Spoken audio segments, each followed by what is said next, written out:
Hello everyone, now we will continue following the story of One Piece. Before we start, please everyone help click like.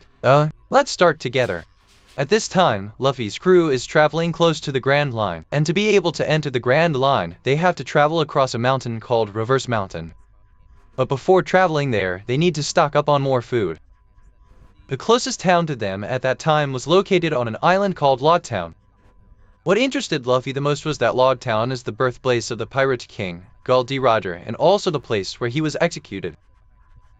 The city is very large, and when they arrived, they split up to buy their own supplies. As for Luffy, he was different. As soon as he arrived, he ran to find the place where Gul D. Roger was executed. At that time, he met a man who was the Marine captain in Log Town, named Captain Smoker. But Luffy didn't care who Captain Smoker was. He just asked Captain Smoker where the place where the Pirate King was executed was. And Captain Smoker didn't ask much about Luffy either, just told him to follow his cigar smoke. Now let's cut to Zoro. He needs to buy 2 more swords, but he doesn't have much money. Zoro could borrow money from Nami, but Nami charges too much interest, up to 300%. So he didn't borrow. That day, Zoro saw 2 thugs about to harm a woman, and when Zoro wanted to intervene, that woman was also quite skilled with a sword. She could handle the 2 of them without needing Zoro's help. After dealing with the 2, the woman suddenly tripped and fell, causing her glasses to fall off. At that moment, the kind-hearted Zoro helps pick them up, but for some reason he ended up crushing the glasses. The reason was because Zoro was startled, seeing that the woman looked just like Kuna, his childhood idol. As a result, the woman demanded that Zoro pay for her glasses. Turning to Sandy, there wasn't much of interest. He was just strolling through the market, looking at pretty girls, and at that moment he was captivated by a woman he thought was very beautiful. As for Usopp, he went into a shop that sold pirate equipment and supplies. There, the shopkeeper boasted to him that all the items were from the Grand Line. Among them was a gun that the shopkeeper said was the favorite of the pirate Gul D. Roger. Turning to Nami, she went into a clothing store. She tried on almost half the store's clothes, but she didn't buy anything. Now let's go back to Luffy, who is currently lost.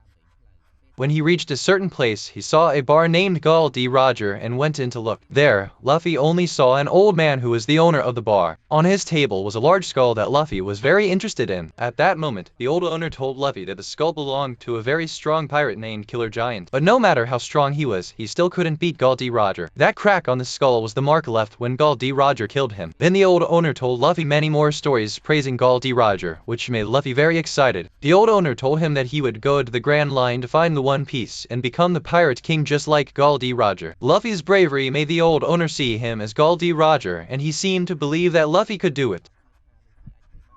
A moment after Luffy left the bar, Captain Smoker, the Marine captain of Log Town, arrived. The old owner didn't like Captain Smoker because Captain Smoker had arrested all the pirates in Log Town, causing him to lose customers and have to close his bar. As for Captain Smoker, it's true he doesn't like pirates, but he has respect for the heroism and bravery of Gul D. Roger.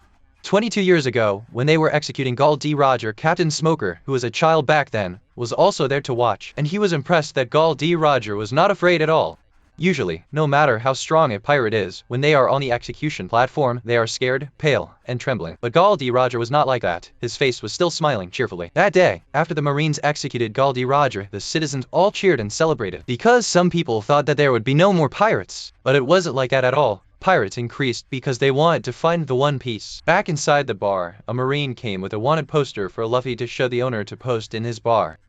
When he saw Luffy's picture, Captain Smoker was surprised because Luffy was the one who had just asked him for directions, and he knew where he could go to catch Luffy. Let's look at Luffy again. At this time, he has arrived at the place where Gul D. Roger was executed, and Luffy wanted to know what Gul D. Roger saw before he died, so he climbed up to the execution platform to see. At that moment, Captain Smoker arrived and announced the capture of Luffy. He told Luffy again that if he wanted to go to the Grand Line, he had to get past him first. Hearing that, Luffy had no choice but to fight Captain Smoker. In their clash, Luffy couldn't defeat Captain Smoker. But it's not clear what kind of move Luffy used. That move twirled him around and let him escape from there. After that, the story cuts to Zoro. The woman whose glasses he broke had dragged him to pay for them. And since Zoro didn't have money, she took him to work off his debt. The woman's name was Tashigi, and she was a Marine with a respectable rank, but under Captain Smoker's command. The job that Tashigi gave Zoro to do at that time was cleaning. And Zoro agreed to do it without arguing. As he was cleaning, he reached a room where he saw Tashigi teaching sword fighting to other Marines, and that Tashigi looked exactly like Kuna. At that moment, two Marines saw Zoro and knew that Zoro was in Luffy's crew, so they tried to catch him. But Zoro knocked them out and escaped from there.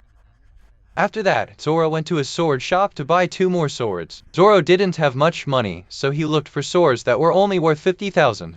Then the shopkeeper saw Zoro's white sword and was interested, so he asked to see it. After looking, the shopkeeper offered to buy Zoro's sword for 800,000. By chance, Tashigi also went to that shop to get her sword sharpened.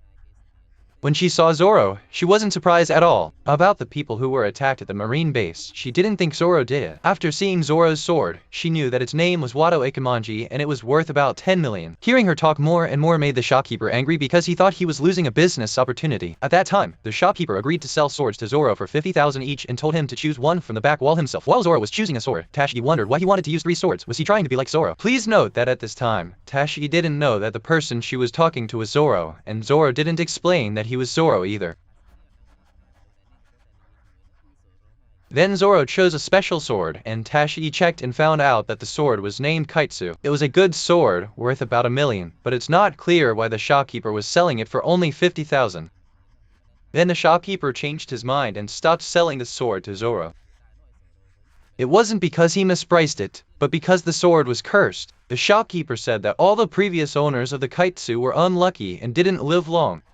But Zoro didn't think much of it and decided to buy that sword. Then, he wanted to know if he was unlucky or lucky, so he threw the sword up in the air and held out his arm to wait. When this sword fell back down, it didn't cut Zoro's arm, which meant Zoro was lucky. Seeing such a brave swordsman, the shop owner ran to get his own good sword to give to Zoro for free. And the cursed Kaitsu that Zoro bought, he gave it for free too. Now Zoro has 3 swords again, and all of them are good swords. After that, Zoro met Luffy on the street. At that moment, they witnessed an incident where 5 men were surrounding 1 man. A moment later, that man shot 4 of the men, injuring them, and let the youngest one go back. Zoro recognized that the man was the bounty hunter named Daddy the Father. Then the story cuts to Usopp, who is currently buying glasses. The seller told him that the glasses were special. There was only one in the shop. At that moment, Usopp decided to buy it, but as he went to get his money, a little girl came and bought the glasses, cutting Usopp off. At that moment, Usopp argued with the little girl because he saw the glasses first. During the argument, the little girl told him that she knew the marine captain of the city. And Usopp boasted back that he was a member of the famous pirate crew whose captain had a bounty of 30 million. Unfortunately, Daddy the Father, the bounty hunter, arrived just in time. He was the father of the little girl who was arguing with Usopp. At that moment, he checked Usopp's poster to see if what Usopp said about his captain having a 30 million bounty was true or not. When he checked, he saw that Luffy's crew, which had a 30 million bounty, also had a picture of Usopp in the background. At that moment, Usopp bluffed and lied to Daddy the Father that his captain, Luffy, was very cruel. If he wanted to live, he should quickly give him the glasses, but he would pay for them, not just take them. At that moment, Daddy the Father threw a gun to Usopp to have a one-on-one duel with him.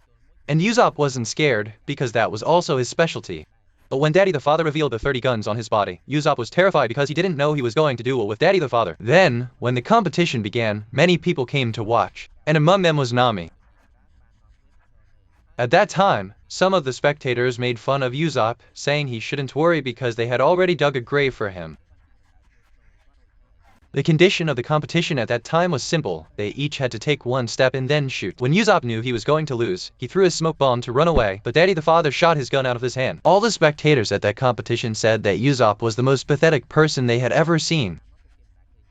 At that moment, Usopp knelt down and begged Daddy the Father not to kill him, but it was no use. According to the rules of the competition, the loser must die. At that moment, Nami intervened to help. Hearing Nami call Usopp's name, Daddy the Father suspected that Usopp was the son of Yasopp, who was in Shank's crew. When he asked, it turned out to be true. At that moment, Daddy the Father took a story that he had never told anyone before and told it to Usopp. He said that he once had a gunfight with Yasopp, and in that competition, he was the loser.